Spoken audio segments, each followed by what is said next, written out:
பேச எடுத்துக்கொண்ட தலைப்பு பாவேந்தர் பாரதிதாசன் கட்டுரை பற்றி பேச வந்திருக்கேன். பாவேந்தர் பாரதிதாசன் அவர்கள் புதுச்சேரியில் 1891ஆம் ஆண்டு ஏப்ரல் மாதம் 29ஆம் தேதி பிறந்தார். இவரது தந்தை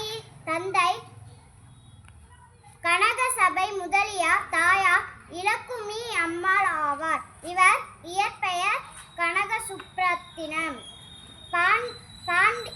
பாண்டியன் பரிசு, குறிஞ்சித்திட்டு, குடும்ப விளக்கு,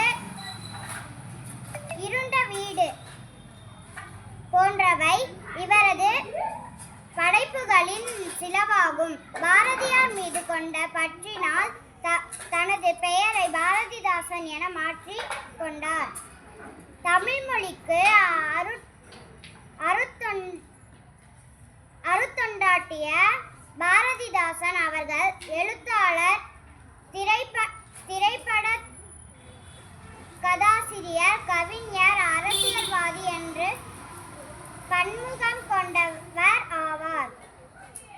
பாரதிதாசன் அவர்கள் ஏப்ரல் மாதம் 21ஆம் தேதி 1964ஆம் ஆண்டு இயற்கை